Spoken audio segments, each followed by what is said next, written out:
نام کیا ہے تمہارا؟ اپنی شرٹ اتارتا وہ عام سے لہجے میں بولا تھا۔ ہاں عدن، نام اچھا ہے، کام بھی اچھا ہونا چاہیے۔ آج جو کچھ کہہ چکا ہوں وہ دوبارہ نہیں دہراؤں گا، کیونکہ تم یہ نوبت نہیں آنے دو گی، وہ اسے دھمکاتا ہوا بولا تھا۔ جی، وہ حقیقتاً بہت گھبرائی ہوئی تھی۔ اب آرام سے سو سکتی ہو۔ اس کے لیے اس کی زندگی بدل کر رہ گئی تھی، جبکہ ادھر سب ایسے ظاہر کر رہے تھے جیسے کہ وہ ان کے درمیان کبھی آئی ہی نہ تھی۔ اس نے تقدیر کے لکھے کو اس وقت قبول کیا تھا جب اسے بتایا گیا کہ اس کا نکاح ہے۔ یہاں آئے ہوئے اسے ہفتہ ہونے کو تھا۔ اس ایک ہفتے میں کسی نے بھی اس سے بات نہیں کی تھی۔ اسے ایک فالتو پرزے کی طرح ایک طرف ڈال دیا گیا۔ وہ کیا ہے، کیا تھی، وہ بالکل بھولنے لگی تھی۔ وہ جو اپنی ذات کے غرور میں کبھی کسی کو گھاس تک ڈالنے کی روادار نہ تھی، اب عجیب قسم کی ذلت کا شکار تھی۔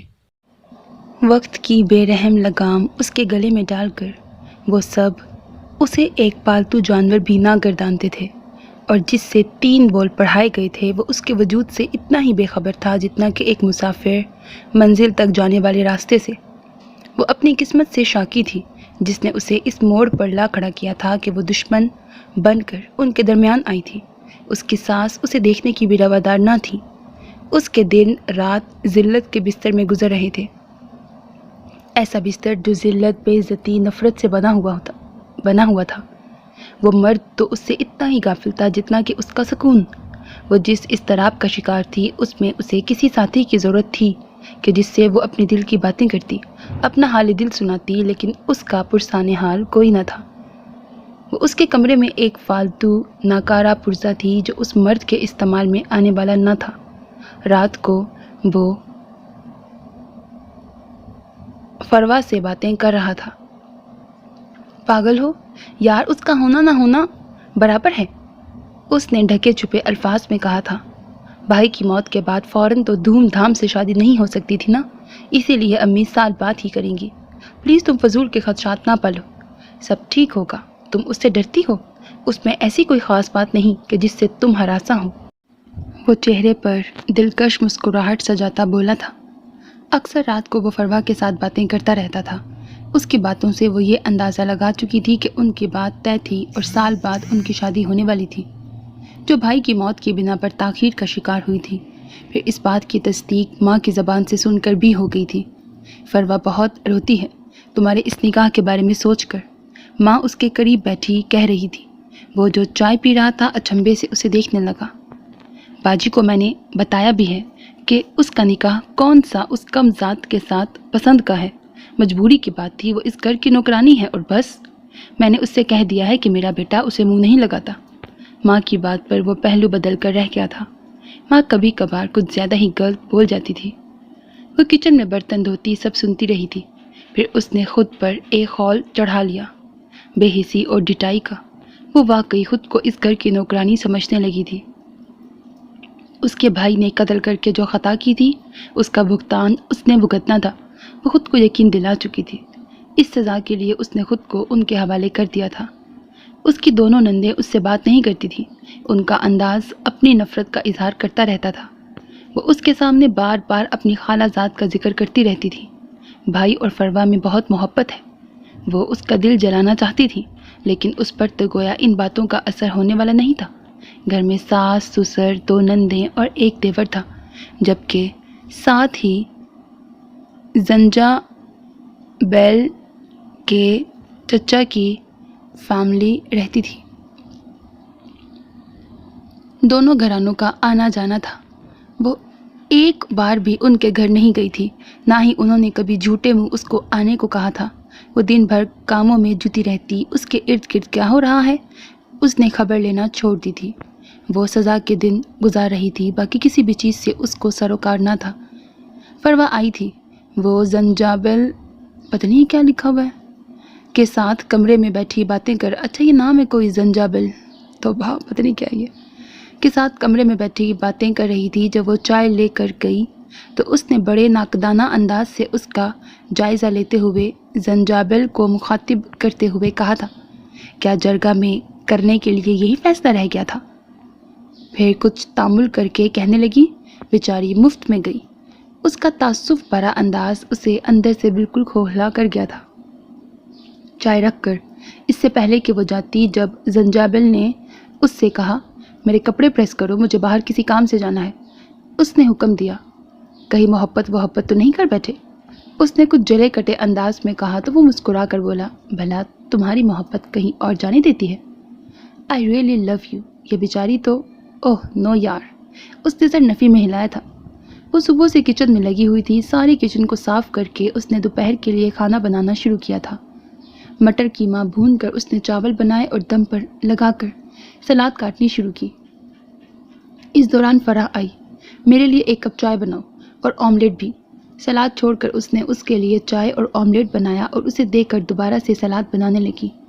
سارا کھانا تیار کر کے اس نے روٹیاں بنانی شروع کی۔ کچھ ہی دیر میں سب آ گئے تھے، آج اتوار تھا، سب گھر پر تھے۔ روٹیاں بنا کر اس نے کھانا ٹیبل پر لگایا۔ اس نے ان سب کو کھانے پر بلایا اور خود رائتا لانے کچن میں آئی جو رکھنا بھول گئی تھی۔ شکل دیکھو، پوری مکار لگتی ہے، اتنی اکڑ اور غرور ہے نا، مجال ہے جو کسی سے بات کرے جیسے میں اسے بڑی دھوم دھام سے بیاہ کر لائی ہوں۔ اس کی سانس تنفر سے کہہ رہی تھی۔ وہ رائتا لے کر آئی تو سسر غصے سے بولے یہ نمک اتنا ڈالا جاتا ہے کیا؟ باپ کے گھر میں بھی تم اتنا ہی نمک ڈالتی تھی؟ پلیٹ اٹھا کر انہوں نے پورے زور سے زمین پر پٹک دی۔ وہ گمسم سی کھڑی دیکھتی رہ گئی۔ کھانے کی ٹیبل پر مکمل سکوت طاری ہو گیا تھا۔ باپ کیا کہہ رہا تھا، اس کی بیوی کی کتنی بے عزتی ہو رہی تھی، اسے گویا پرواہ ہی نہ تھی۔ وہ مکمل بے نیاز کھانا کھاتا رہا۔ ایک دکھ بھری نظر اس پر ڈال کر وہ ٹوٹی پلیٹ کے ٹکڑے اٹھانے جھکی تو ایک بار پھر چلاتی آواز اس کے کانوں میں پڑی تھی اب بار بار اپنی شکل کیا دکھا رہی ہو، دفع ہو جاؤ یہاں سے۔ ہاتھ میں پکڑے ٹکڑے اٹھائے وہ فوراً سے بیشتر اٹھی اور وہاں سے چلی گئی۔ ایسا اکثر و بیشتر ہوتا تھا، ذرا سی بات پر اسے لتاڑ کر رکھ دیا جاتا تھا۔ اس کا چھوٹا دیور اس سے بدتمیزی کر جاتا، وہ خاموشی سے بس سنتی اور دیکھتی۔ وہ ایک دیوار بن گئی تھی، ایسی دیوار جو بارش، طوفان، ہر موسم کی سختی شدت کو برداشت کر کے اسی تن پن سے کھڑی دیکھنے والے کو اپنے وجود کے احساس سے دوچار کرتی ہے۔ وہ ان سب کے لیے گویا ایک دیوار سی تھی، خاموش، جامد، نہ ٹوٹنے والی، نہ جھکنے والی۔ اس کی راتیں دبیز کارپیٹ پر گزرتی اور دن بے عزتی کی چادر اوڑھ کر۔ وہ زندگی نہیں جی رہی تھی بلکہ زندگی اسے جی رہی تھی۔ رات دیر تک وہ فروا کے ساتھ محبت بھری باتیں کرتا رہا تھا، اسی لیے صبح کافی دیر سے جاگا تو اس کا غصہ بھی اسی پر اتارا۔ تم نے صبح مجھے اٹھایا کیوں نہیں؟ مجھے آفس سے دیر ہو گئی ہے، کہاں ہوتی ہو ہر وقت خیالی چہرہ لیے؟ اتنے عرصے میں اتنی تفصیلی بات اس نے پہلی بار کی تھی۔ جواباً وہ خاموش رہی۔ اگر وہ صفائی میں کچھ بولتی تو وہ اس کے لیے زیادہ برا ثابت ہو سکتا تھا، جو کہ کئی بار ہو چکا تھا، اسی لیے اب وہ خاموش ہی اختیار کیے ہوتی تھی۔ یہاں آئے ہوئے اسے 10 مہینے ہونے لگے تھے۔ آہستہ آہستہ گھر میں اس کی شادی کی تیاریاں شروع ہونے لگیں۔ شاپنگ ہو رہی تھی۔ فروا بھی یہاں آ کر ان کے ساتھ بازار جا کر اپنے لیے شاپنگ کرتی تھی۔ اسے لگ رہا تھا کہ وہ ان سب کے لیے اتنی ہی غیر اہم ہے جتنی کہ وہ خود اپنے لیے۔ صبح سے موسم ابر آلود تھا اور کسی وقت تو بارش کے قطرے زمین کے پیاس کو بجھانے بھی لگتے۔ وہ آفس سے آج جلدی گھر چلا آیا تھا کہ موسم کچھ بے اعتبار سا ہو رہا تھا۔ کمرے میں داخل ہوتے ہی اسے سسکی کی آواز سنائی دی۔ یکدم آواز کی سمت اس نے دیکھا، لیکن اس سے پہلے ہی وہ ہڑبڑا کر اٹھی اور سر پر دوپٹہ ڈال کر کچھ گھبراہٹ میں ارد گرد دیکھنے کی کوشش کرنے لگی۔ اس کی موٹی آنکھیں آنسوؤں سے لبریز تھیں، اس کی گھنی لمبی پلکیں آنسوؤں سے تر اس وقت اس کے چہرے پر کربناک تاثرات پیدا کر رہی تھیں۔ کچھ پل وہ بڑی خاموشی سے اسے دیکھتا رہا۔ کچھ ساتھ بعد اس کے قریب آ کر بولا، گھر پر کوئی نہیں ہے کیا؟ اس نے سر نفی میں ہلایا۔ اس وقت آنسوؤں کا گولا اس کے حلق میں پھنسا تھا، اسی لیے وہ بول نہ پائی تھی۔ جانے کیا ہوا کہ وہ اس کے قریب گیا اور اس کی آنکھوں میں جھانک کر بولا، تم رو رہی ہو، وجہ بتاؤ گی؟ آج پہلی دفعہ اس نے اس پر دھیان دیا تھا۔ وہ حیرت کے عالم میں کھڑی کچھ پل تو بالکل شوق رہی، پھر کچھ توقف کے بعد بولی، چائے لاؤں؟ اپنی بات کے جواب میں مختلف جواب نے اسے کچھ پل کے لیے خاموش کر دیا تھا۔ پھر کچھ توقف کے بعد بولا، ہاں لے آؤ۔ وہ جلدی سے نکل گئی تھی۔ شادی کی تیاریاں عروج پر تھیں۔ وہ خود بھی بہت خوش تھا۔ خوشی اس کے پورے وجود سے پھوٹتی نظر آ رہی تھی۔ آج کل ہر وقت اس کے چہرے پر ایک مسکراہٹ طاری رہتی۔ اس کا رویہ اس کے ساتھ بھی تھوڑا بہت نرم سا ہو گیا تھا کہ وہ اب ایک آدھ بات کر لیتا تھا۔ رات جب وہ سونے کے لیے لیٹی تو وہ اسے بلا کر بولا، یہ لو روپے، اگر اپنے لیے کچھ خریدنا چاہو۔ اس نے اس کے ہاتھوں میں دبے نوٹوں کو ایک نظر دیکھا اور پھر بنا کچھ کہے خاموشی سے لے لیے تھے۔ وہ اپنا زیادہ وقت پودوں اور درختوں کے ساتھ بتانے لگی تھی۔ جب بھی فارغ ہوتی پودوں کی کیاریوں میں گھسی پودوں کی کاٹ چھانٹ کر رہی ہوتی۔ چچا الیاس کے دونوں لڑکے جن کی عمریں 10 اور 8 سال کی تھیں اس کے بہت اچھے دوست بن گئے تھے۔ وہ ہر وقت اس کے پاس بیٹھے باتیں کرتے رہتے۔ 8 سالہ ذکی کو تو گویا اس سے ملے بنا چین نہ آتا تھا۔ وہ نوٹ کر رہا تھا کہ وہ خود کو مکمل مصروف کیے ہوئے تھی۔ اس وقت بھی وہ سب آج شاپنگ دیکھ رہے تھے جبکہ وہ دور بیٹھی ذکی کے ساتھ باتیں کرتی کسی بات پر مسکرائی تھی۔ پھر ذکی کا ہاتھ پکڑ کر اسے گدگدانے لگی تھی۔ وہ کھلکھلا رہا تھا۔ نہ چاہتے ہوئے بھی اس کی توجہ شاپنگ اور متعلقہ چیزوں کی جانب مبذول نہ ہو سکی تھی۔ وہ مسلسل اسے دیکھے جا رہا تھا۔ وہ اس وقت ماحول سے بے نیاز اس بچے کے ذریعے سکون محسوس کرنا چاہ رہی تھی یا شاید وہ اس گھر اس شخص سے بالکل بے نیاز ہو گئی تھی۔ شادی کے دن قریب آ رہے تھے۔ اس نے آفس سے چھٹیاں لے لی تھیں۔ وہ اس شادی پر بالکل مطمئن دکھائی دے رہی تھی۔ اکثر نظریں اس نے خود پر اٹھتی محسوس کی تھیں جو بڑی ترحم بھری تھی، جن میں اس کے لیے ترس تھا، رحم تھا، لیکن وہ خود پر رحم نہیں کھا رہی تھی۔ اسے اپنا آپ اتنا ہی لاتعلق نظر آ رہا تھا جس طرح کوئی بھی نارمل بندہ اس شادی میں شریک ہو کر خود کو لاتعلق محسوس کر سکتا تھا۔ وہ اس شادی سے ناراض نہیں تھی، وہ خود کو یہی جتا رہی تھی۔ بارات کے دن اس کا سوٹ اس نے سنبھال کے رکھا تھا۔ جب وہ تیار ہونے کمرے میں آیا تو سوٹ مل نہیں رہا تھا۔ نوکر کے ذریعے اس نے اسے بلوایا۔ کہاں رکھے ہیں کپڑے؟ تمہیں پتہ ہے نا کتنی دیر ہو رہی ہے؟ اس نے کچھ برہمی سے کہا۔ خاموشی سے کپڑے نکال کر اس نے اس کے بیڈ پر رکھے اور جانے لگی کہ وہ اسے روکتے ہوئے کہنے لگا، بارات میں تم جاؤ گی؟ یہ سوال تھا یا وہ بتا رہا تھا؟ اسے سمجھ نہ آئی تھی۔ وہ کچھ الجھن امیز انداز میں دیکھنے لگی تو وہ وضاحت کرتے ہوئے بولا، کس کی گاڑی میں جاؤ گی؟ میں گھر پر رہوں گی، ادھر کام بھی پڑے ہیں، کسی کا گھر پر رہنا تو ضروری ہے نا۔ میں رکوں گی، میں نے امی سے کہہ دیا ہے۔ تفصیل سے بتا کر جانے لگی کہ ایک بار پھر اس نے کہا، دیکھو مجھے تم سے ایک ضروری بات کرنی ہے۔ کچھ دن تک تو ہم اس دوسرے کمرے میں رہیں گے، لیکن دراصل مجھے اپنے کمرے میں رہنے کی عادت ہے، اسی لیے ہم ادھر شفٹ ہوں گے۔ وہ کیا کہنا چاہ رہا تھا وہ بخوبی سمجھ رہی تھی، اس لیے سر ہلاتی کہنے لگی، سارا گھر آپ کا ہے، اس میں پوچھنے کی ضرورت ہے نہ ہی بتانے کی۔ وہ بارات کے ساتھ نہیں گئی تھی کہ گھر میں کام پڑے تھے جو اسے کرنے تھے۔ رات کافی دیر میں ان کی واپسی ہوئی۔ فروا دلہن بنی بہت پیاری لگ رہی تھی۔ وہ دونوں ساتھ بیٹھے بڑے اچھے لگ رہے تھے۔ اس وقت سب سے دور وہی کھڑی تھی۔ آج بھی وہ ان میں سے نہیں تھی، ان سے الگ تھی، ان کا حصہ نہیں بنی تھی، ایک ٹوٹا حصہ تھی جو خستہ حالی کا شکار ہو رہی تھی۔ صبح ناشتے کے لیے وہ ان کے کمرے کے دروازے پر دستک دینے لگی کہ دروازہ یکدم سے کھلا تھا۔ سامنے وہ کھڑا ایک پل کے لیے تو بالکل چپ سادھے رہا، پھر اسے اندر آنے کا راستہ دے کر خود بھی اندر چلا آیا۔ وہ شاید باتھ روم میں تھی۔ ٹیبل پر ناشتے کی ٹرے رکھ کر وہ جانے لگی کہ کچھ یاد آتے ہی مڑ کر اسے کہنے لگی، ولیمے کا سوٹ استری کرنا ہے، کہاں ہے وہ؟ بظاہر یہ جملہ سادگی سے کہا گیا تھا لیکن اس پل اسے کچھ عجیب سا فیل ہوا تھا۔ کسی گہری سوچ سے وہ نکلتا بولا، شکور سے پتہ کرواؤ، اسی کو دیا تھا میں نے۔ اس نے بتایا تو وہ سر اسبات بہلاتی چلی گئی۔ پھر ولیمہ بھی گزر گیا۔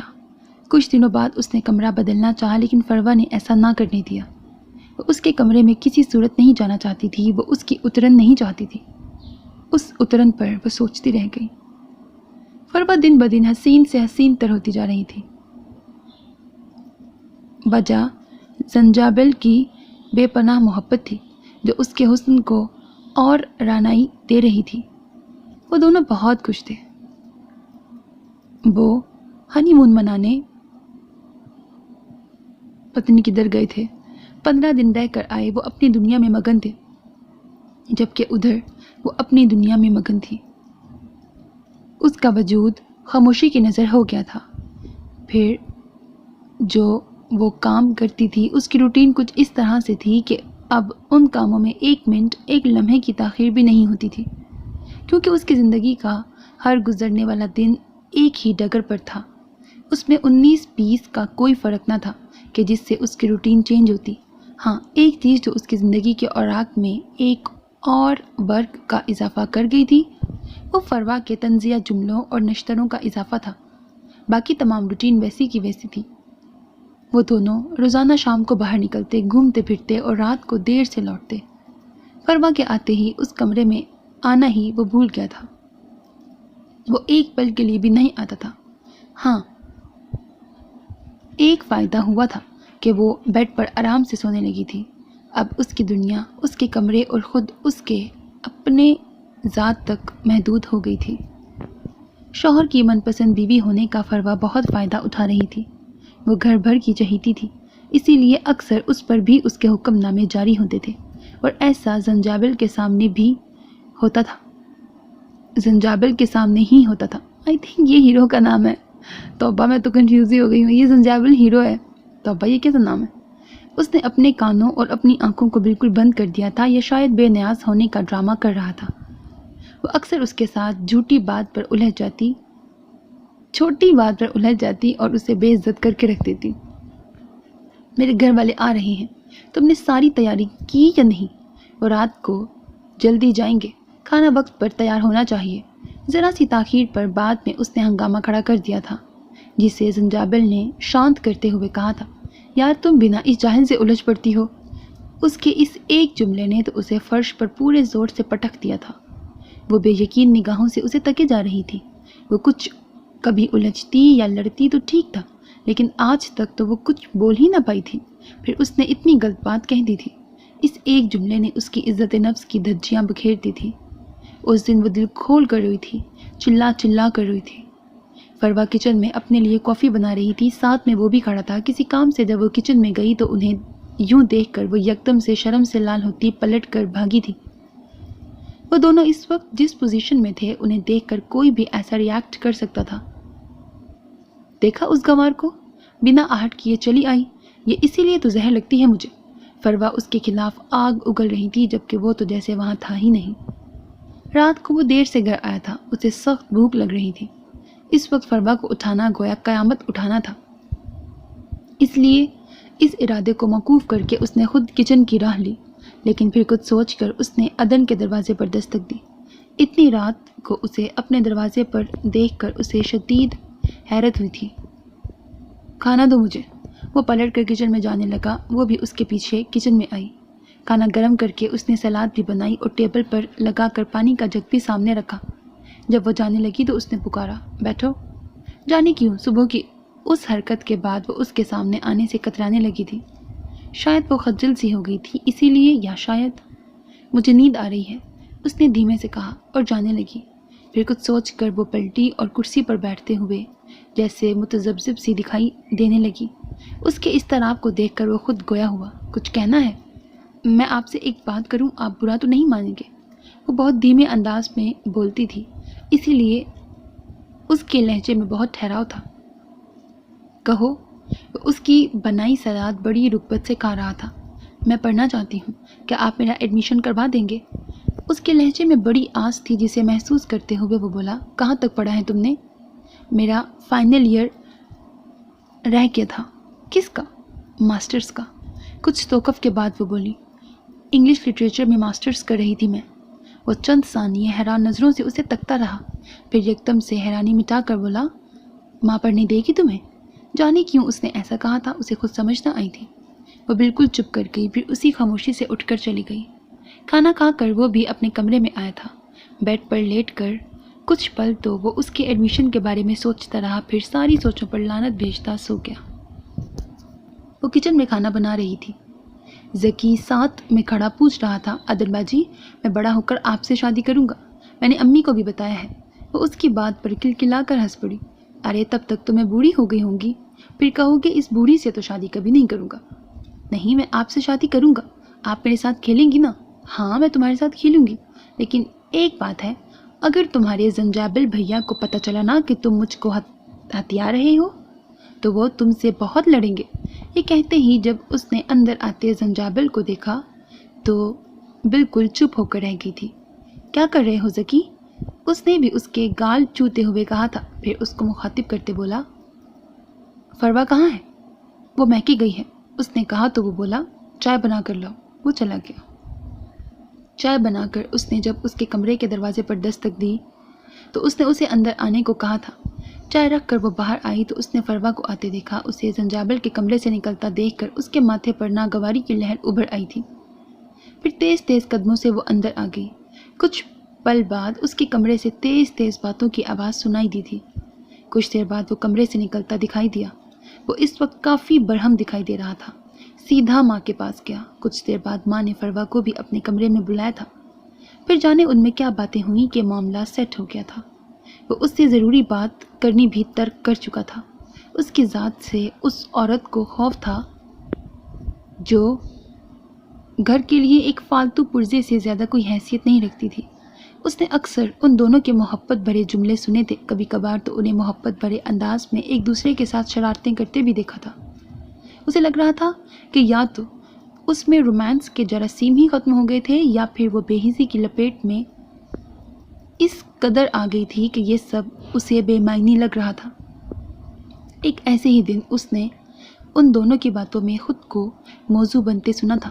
تم ہر وقت اسے دیکھتے رہتے ہو، میں نے نوٹ کیا ہے، تمہاری نظریں اس پر سے نہیں ہٹتی۔ وہ سخت لہجے میں زنجابل کو سنا رہی تھی۔ میں اسے دیکھتا ہوں بالکل اس طرح جس طرح ہر انسان کو دیکھتا ہوں، اسے اس نگاہ سے ہرگز نہیں دیکھتا جس نگاہ سے تمہیں دیکھتا ہوں۔ کیا مطلب؟ اس نے وضاحتی انداز سے کہا تھا۔ مطلب محبت کی نظر، یہ نظر صرف تمہارے لیے ہے۔ وہ مسکرایا تھا۔ کہیں مجھے بیوقوف تو نہیں بنا رہے؟ وہ اب اس سے پوچھ رہی تھی، کیا تمہیں میری محبت پر اعتبار نہیں ہے؟ اس نے ملائمت سے کہا، تمہاری محبت پر تو ہے، تم پر نہیں۔ فروا نے مسکرا کر کہا تو وہ بھی مسکرایا تھا۔ اکثر وہ اسے موضوع بنا لیتی اور اسی پر گھنٹوں بولتی۔ کبھی کبھار تو وہ اس قدر چڑھتا کہ اسے سخت انداز میں ٹوک کر رہ جاتا۔ یہ کیا تم ہر وقت ادن ادن کے رٹ لگائے رکھتی ہو؟ میرا دماغ مت خراب کرو۔ ہاں وہ تھی اس قابل کہ اسے عذرا سمجھ کر دو چار پل کے لیے ہنسی مذاق میں شامل کیے رکھتے۔ قسمت نے اگر یہ ذلت اس کے نصیب میں لکھ دی تھی تو بے شک وہ ایسا کرنے میں حق بجانب تھے۔ وہ سوچتی رہتی تھی۔ فروا اپنی کسی دوست کے گھر گئی تھی جبکہ دونوں نندیں کالج سے واپسی کے بعد اپنے کمروں میں سو رہی تھیں۔ ساس چچا الیاس کے ہاں گئی تھی۔ گھر پر اس وقت خاموشی کا راج تھا۔ عصر کی اذان ہوتے ہی اس نے نماز ادا کی اور کچن میں کھانے کی تیاری کرنے لگی۔ آٹا گوندھ کر اس نے بریانی کے لیے پیاز کاٹنی شروع کی۔ گوشت پہلے ہی گلانے کے لیے رکھ چھوڑا تھا۔ سنو، ایک کپ چائے بنا دو۔ فروا کہاں گئی ہے؟ وہ کچن کے اندر آیا اور فریج سے پانی کی بوتل نکال کر پانی پینے لگا۔ وہ کسی دوست کے گھر گئی ہے۔ چولہے پر چائے کا پانی رکھ کر اس نے جواب دیا، میں اپنے کمرے میں ہوں، کہہ کر وہ چلا گیا۔ وہ چائے بنا کر اس کے پاس لائی چائے سائڈ ٹیبل پر رکھ کر وہ کچھ دیر تو تذبذب بھرے انداز میں کھڑی رہی، پھر کچھ ہچکچاہٹ سے کہنے لگی، مجھے کچھ رقم چاہیے۔ جانے کیوں اس پل اسے اس کی آنکھوں میں نمی دکھائی دی تھی۔ اس کی نمناک آنکھیں اس پر بہت کچھ کہہ رہی تھیں۔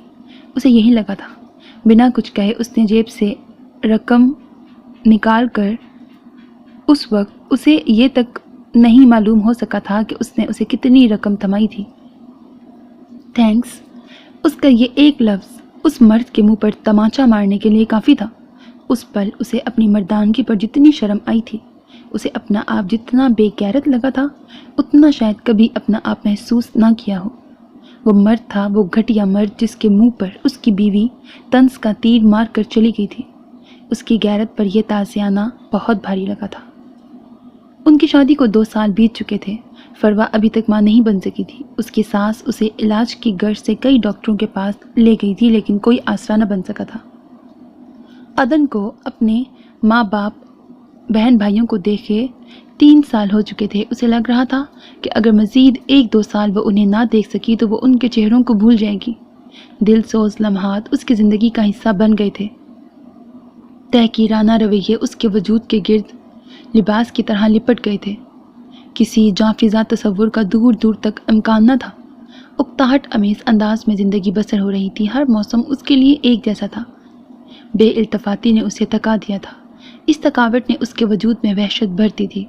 ان دنوں اسے اپنا آپ ذلیل ترین لگ رہا تھا۔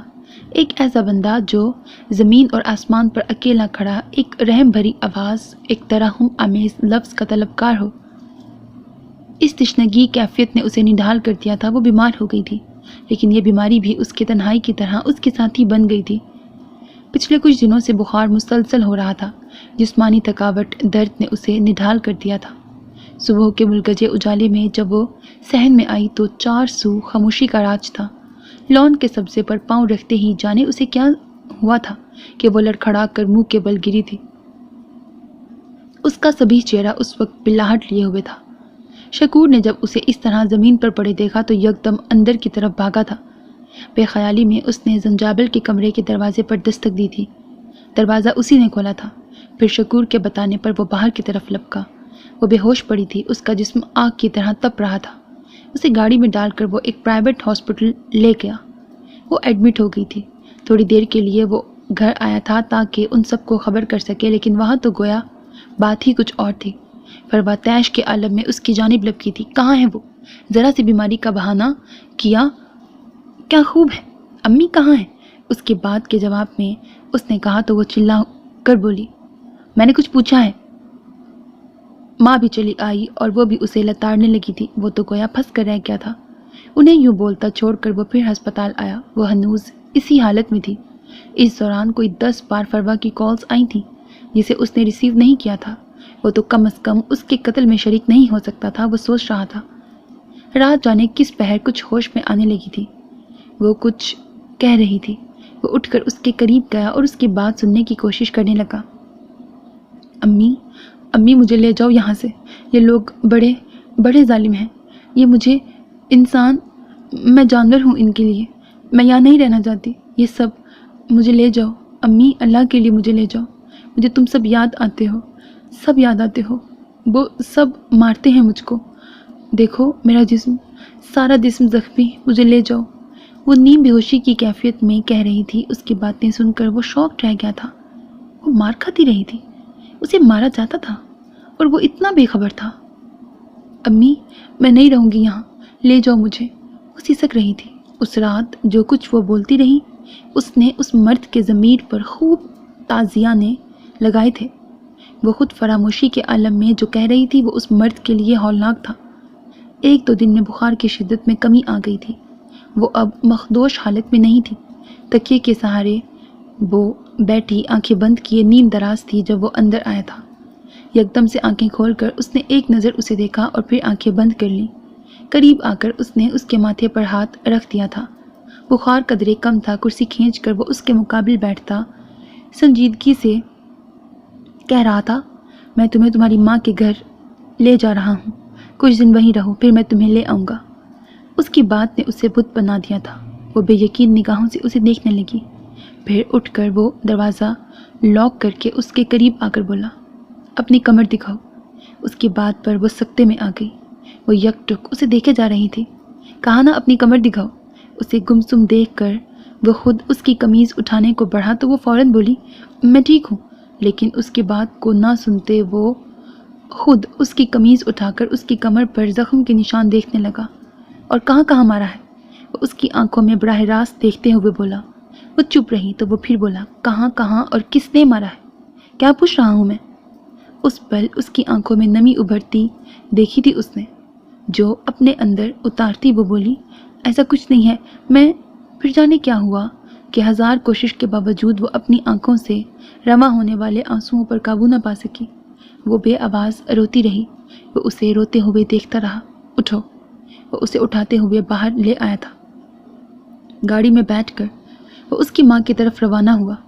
اسے ماں کے گھر کے دروازے پر اتارتے ہوئے وہ بولا، 2 ہفتے بعد آؤں گا۔ گھر میں تو گویا بھونچال آ گیا تھا۔ سب اس سے خفا تھے۔ اس کی ماں نے تو گویا بات کرنی چھوڑ دی تھی۔ کوئی جادو کر دیا ہے جو اتنی آزادی دے دی ہے اسے۔ مجھے اپنی شکل مت دکھا۔ میرے بیٹے کے دشمنوں کے ساتھ تمہاری اتنی محبت کہ خود ان کے گھر ان کے پاس چھوڑ آئے۔ ماں کی باتیں ناقابل برداشت تھیں، لیکن وہ الگ ناراض تھیں۔ وہ بھی اس سے بات چیت بند کر چکی تھی۔ وہ بیڈ پر دراز کسی کتاب کے مطالعے میں مصروف تھی جب اس نے فروا سے بات کرنی چاہی۔ وہ بیمار تھی تو کیا مرنے دیتا؟ لوگ جانوروں کے ساتھ ایسا سلوک نہیں کرتے تو کیا میں اپنی بیوی کے ساتھ ایسا کرتا؟ لفظ بیوی نے تو فروا کو تپا ہی دیا تھا۔ اوہ، تو بیوی کے مرتبے تک لے آئے ہو؟ آج پہلی بار تمہارے منہ سے اس کے لیے لفظ بیوی سنا ہے میں نے۔ خوب، اب بڑی طرفداری کرو گے؟ ہاں، بھاڑ میں گئی وہ اور بھاڑ میں گئی اس کی بیماری، مجھے وضاحتیں مت دو۔ اس کے قطعی انداز پر اس نے بھی اپنا رویہ چینج کر دیا تھا۔ اگر وہ حقیقت سننے کی روادار نہ تھی تو پھر وہ بھی فضول میں اپنا دماغ نہیں کپانا چاہتا تھا۔ اس کی ماں نے مکمل بول چال بند کر دی تھی۔ اس نے ایک دو بار اسے منانے کی کوشش کی لیکن وہ ہنوز ناراض ہی رہی تھی۔ جس دن اس نے عدن کو گھر واپس لانا تھا اس دن فروا ناراض ہو کر امی کے گھر چلی گئی، جبکہ اس کی ماں بھی فروا کے ساتھ ہی گئی تھی۔ ان کا رویہ ایسا ہونا ہی تھا، وہ جانتا تھا۔ وہ جب اسے لینے گھر گیا تو ان کے لاکھ کہنے پر بھی وہ اندر نہ گیا تھا۔ کسی کام کا بہانہ کر کے وہ اسے سیدھا گھر لے آیا تھا، پھر اسے گھر پر اتار کر وہ کہیں چلا گیا تھا۔ رات جب وہ گھر آیا تو گھر پر اسے مکمل خاموشی ملی۔ اس کے کمرے کے دروازے پر دستک دینے کے لیے ہاتھ بڑھایا ہی تھا تو اس نے دروازے کو کھلا پایا۔ اندر آیا۔ کمرے میں زیرو کا بلب کی روشنی سے کمرہ نیم تاریک تھا۔ دروازہ لاک کر کے وہ بیڈ کی طرف آیا۔ وہ گہری نیند میں سو رہی تھی۔ کچھ پل سوچ کی نظر ہوئے تھے، دوسرے ہی پل وہ اس کے قریب بیٹھ گیا تھا۔ کھٹکے کی آواز پر وہ اٹھ کر بیٹھ گئی اور مندی مندی آنکھوں سے اٹھنے کی کوشش کرنے لگی۔ اس نے براہ راست لیٹ کر وہ کچھ پل اسے دیکھتا رہا، پھر کہنے لگا، میں نے 2 ہفتوں کا وعدہ کیا تھا نا، ورنہ اس سے پہلے آ جاتا۔ تمہاری طبیعت کیسی ہے اب؟ ٹھیک ہے، اس نے مختصر جواب دیا۔ آج کے بعد سے جس نے تم پر ہاتھ اٹھایا تو تم مجھے بتاؤ گی، مجھ سے چھپاؤ گی نہیں۔ اس کا ہاتھ اپنے ہاتھ میں لیتا وہ بولا، جو زخم میں نے دیا ہے اس کا مداوع بھی میں ہی کروں گا۔ وہ خاموشی سے سن رہی تھی، پھر بولی، وہ سب خفا ہوں گے، میں نہیں چاہتی کہ کوئی مشکل کڑی ہو۔ اس نے اسے کسی بھی قسم کے خطرے سے آگاہ کیا تھا۔ یہ تمہارا مسئلہ نہیں ہے، میرا ہے، اور تم وہ کرو جو میں کہوں بس۔ وہ اس کے معاملے میں ہمیشہ سخت رہا تھا۔ قصور میرے بھائی کا تھا، لیکن خطاوار میں ٹھہرائی گئی۔ ادھر وہ سب کچھ اور چاہتے ہیں اور آپ کچھ اور۔ آپ تو آرام سے آفس چلے جائیں گے، لیکن گھر پر میں کیا کیا فیس کروں گی یہ صرف مجھے پتہ ہے۔ میں آپ کا ساتھ نہیں دے سکتی۔ تم سے مشورہ میں نے کب مانگا؟ یہ میری بھی زندگی ہے، میرا بھی حق ہے کہ میں کچھ بولوں اپنے لیے۔ کیا میں کٹ پتلی ہوں جو؟ پہلے آپ نے کہا تھا کہ میں سب کی شکایتیں نہ کروں، اب کہہ رہے ہیں کہ میں آپ کو بتاؤں۔ پہلے مجھے دیکھنے کے روادار نہ تھے، اب۔ وہ چند ثانیے خاموش رہی اور پھر بولی، میں اب اور سہنے کی طاقت نہیں رکھتی۔ وہ سب مجھ سے نفرت کرتے ہیں، لیکن آپ کے اس اقدام کے بعد میں ان کے لیے دنیا کی ذلیل ترین مخلوق بن جاؤں گی۔ وہ آپ کو تو برا نہیں سمجھیں گے، صرف مجھے سنائیں گے۔ میں نہیں چاہتی کہ مجھ پر یہاں اور زندگی تنگ ہو۔ آپ فروا کو اپنی بیوی سمجھیں، مجھے اپنے حقوق نہیں چاہیے۔ اس نے حتمی فیصلہ کیا، جس پر وہ بڑے مزے سے مسکراتا بولا، تو کیا تم سے اپنا حق لینے کے لیے اب مجھے زبردستی کرنی پڑے گی؟ وہ اسے چپ لیکن بے تاثر انداز میں دیکھتی رہی۔ جب میں ایسا نہیں چاہتی تو آپ کو کیا تکلیف ہے؟ مجھے تکلیف ہے، جب میرے ساتھ رہو گی تو میری مانو گی۔ وہ پرسکون سا گویا تھا۔ میں آپ کو اس قدر ازراں لگتی ہوں کہ جب جی چاہا پھینک دیا، جب جی چاہا استعمال کیا۔ وہ بے یقینی سے دیکھتی جیسے شوق میں تھی۔ یعنی تم ضد کرنے لگی ہو؟ انا ہے نا؟ وہ استہزائیہ انداز میں ہنسا اور پھر سختی سے بولا، انا کی بات بیچ میں لاؤ گی نا تو بہت پچھتاؤ گی۔ میں کیا ہوں تمہیں اس کا اندازہ نہیں۔ تم انتقاماً اپنی ضد پر اڑ گئی ہو، یہی بات ہے نا؟ وہ سنجیدہ ہوا تھا۔ ایسا نہیں ہے، وہ روحان سے لہجے میں کہتی تڑپ اٹھی تھی۔ تو پھر کیا ہے؟ وہ غصے سے دبے دبے لہجے میں دانت چباتا بولا تھا، میری زندگی اجیرن ہو جائے گی۔ میں آپ کو کیوں سمجھ نہیں آ رہی؟ اگر فروا نے آپ کو یہاں دیکھا تو وہ مجھے زندہ درگور کر دے گی۔ اور رونے لگی۔ پھر آنسو؟ میں نے منع کیا تھا نا، میں تمہارے آنسوؤں سے پگھلنے والا نہیں۔ انا کی بات ہے تو پھر ایسا ہی صحیح، میں دیکھتا ہوں تم مجھے کیسے دھتکارتی ہو۔ صبح وہ جلدی اٹھی تھی، وہ گہری نیند سو رہا تھا۔ نہا کر جب وہ باہر نکلی تو اس نے اسے سیل پر بات کرتے دیکھا۔ وہ کسی سے ڈاکیومنٹس کی بات کر رہا تھا۔ وہ ایک سرسری نگاہ اس پر ڈال کر جانے لگی کہ سیل آف کر کے وہ اس سے بولا، ادھر آؤ۔ نہ چاہتے ہوئے بھی وہ کچھ قدم چل کر اس کی جانب آئی۔ یہ سوگ کیوں منا رہی ہو؟ پھر اس کے گیلے بالوں میں انگلیاں پھیرنے لگا وہ خاموش کھڑی رہی۔ جب وہ مزید بے تکلفی دکھانے لگا تو اس نے ایک جھٹکے سے مڑتے کہا، مجھے کام ہے۔ اس کی حرکت پر وہ مسکراتا رہا۔ مجھ سے زیادہ ضروری کام ہے؟ پھر مسکراتا بولا، غصے میں کافی اچھی لگتی ہو۔ کیوں؟ مجھ میں تو کوئی خاص بات نہیں تھی۔ یہی کہا تھا نا آپ نے پہلے؟ اسے اس کی پرانی بات یاد دلاتی جب وہ اشتعال انگیز انداز میں بولی تو وہ ایک کہکہا سا لگاتے اسے گلے لگاتے بولا، پہلے کی نہیں اب کی بات کرو، میری رات کو حسین۔ وہ اسے دھکیلتی چلی گئی۔ وہ فروا اور ماں کو منا کر لے آیا تھا۔ اس کا رویہ فروا کے ساتھ پہلے جیسا ہی تھا، جبکہ وہ اس سے کچھ لفظ مٹا ہوا ہے، پتہ نہیں کیا لکھا ہوا ہے، پتہ نہیں کیا محسوس ہو رہی تھی۔ اس وقت بھی وہ فروا کو منانے کی کوشش کر رہا تھا، چلو تمہیں شاپنگ کراتا ہوں۔ وہ ہنوز خاموش تھی تو یک دم سے اس کا ہاتھ پکڑ کر اسے اپنے قریب کرتے ہوئے بڑے جذب کے عالم میں کہنے لگا، اس کے یہاں رہنے سے تمہیں کوئی خوف کیوں ہے؟ دیکھو میں اسے طلاق دے نہیں سکتا کہ جرگے کا فیصلہ کیا ہوتا ہے تمہیں پتہ ہے، گھر سے بھی نہیں نکال سکتا کہ یہ سب طے ہوا تھا، پھر بتاؤ کیا کروں میں؟ وہ اسے رام کر رہا تھا، تو اتنا میٹھا بننے کو بھی تو جرگے نے نہیں بولا تھا۔ وہ گویا اس پر الٹ پڑی تھی۔ وہ مسکرایا۔ ذہن کے پردے پر اس کے ساتھ بیتی رات کی فلم کچھ اس طرح لہرائی کہ وہ چپ کر گیا۔ چپ کیوں ہو گئے؟ اسے یکدم خاموش پا کر وہ بولی تھی، تم کچھ بھی کہو پر وہ بیوی تو ہے نا میری۔ اب میں اس رشتے سے جان تو نہیں چھڑوا سکتا، اور پھر یہ فیصلہ میرا نہیں ہے، یہ سب کا مشترکہ فیصلہ تھا۔ پھر تم سب مجھے اس معاملے میں کیوں گھسیٹ رہے ہو؟ تم آج کل اس کے ساتھ کچھ زیادہ ہی ہمدردیاں دکھا رہے ہو، مجھے اچھا نہیں لگتا۔ اس نے دل کی بات بتائی تو وہ مسکراتے ہوئے بولا، فضول کی سوچیں رہنے دو اور کچھ پیار بھری باتیں کرو۔ یقین کرو کب سے ترس رہا ہوں تمہاری ایک پیار بھری بات کے لیے۔ اس پل وہ مان گئی تھی کہ وہ اس کو چاہتی بھی بہت تھی۔ اس کی محبت اسے اس سے بدگمان کر دیتی تھی جس میں وہ خود کو سراسر بے قصور سمجھتی تھی۔ چچا الیاس کی بیٹی کی شادی تھی، سب وہاں گئے تھے، وہ گھر پر رہ گئی تھی۔ اس کی عجیب حالت تھی، وہ بہت سستی اور تکان محسوس کر رہی تھی، اور کئی بار تو اسے ابکائی بھی آئی تھی۔ اپنے ساتھ ہونے والی گڑبڑ کا اسے بخوبی اندازہ ہو رہا تھا۔ سب سے بڑا طوفان اس خبر سے آنے والا تھا۔ وہ اس کا سوچ سوچ کر اور بھی پریشان ہو رہی تھی۔ لان میں بیٹھی وہ اپنی سوچوں میں منہمک تھی جب وہ آ کر اس کے قریب کی کرسی پر بیٹھ گیا۔ وہ خاموشی سے اس کے چہرے کو پڑھ رہا تھا۔ یکدم سے ہڑبڑا کر وہ نظریں پھیر کر درخت پر بیٹھے کووں کو دیکھنے لگی۔ پھر جانے کیا سوچ کر وہ اس کی طرف دیکھتی کہنے لگی، آپ مجھے کسی طرح سے ہسپتال لے جا سکتے ہیں؟ اس کی بات پر وہ سوالیہ انداز میں کچھ دیر تکنے لگا، پھر بولا، کیوں؟ مجھے کام ہے۔ اس کی آواز پرسکون تھی۔ تمہیں جو کام ہے وہ مجھے معلوم ہے۔ حیرت سے وہ یکدم سر اٹھائے اس کی طرف دیکھنے لگی تھی۔ میرے بچے کو کوئی نقصان نہیں پہنچنا چاہیے، سمجھی تم؟ آپ کو کس طرح؟ وہ الجھن بھرے انداز میں کہنے لگی تو وہ بولا، ایسا کوئی بھی خیال دل سے نکال دو، مجھے بچہ چاہیے، اور ہاں، رات کو کمرے کا دروازہ لاک نہیں کرنا، میں آؤں گا۔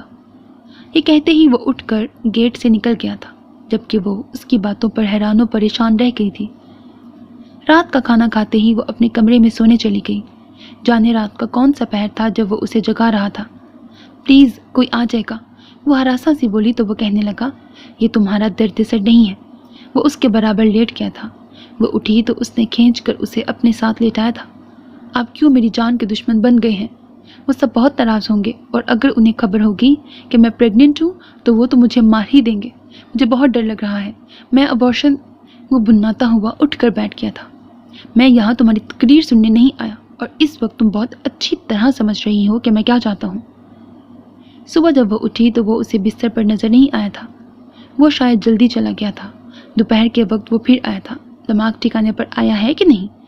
وہ کمرے میں بستر پر دراز کتاب پڑھ رہی تھی کہ ایسا مزہ صرف ان کی غیر موجودگی میں ہی وہ لے سکتی تھی۔ وہ تو اس کے پڑھنے پر بھی طنز کے تیر اس طرح چلاتے تھے کہ وہ خود کو ایک مجرم سے بھی زیادہ قصوروار سمجھنے لگتی تھی۔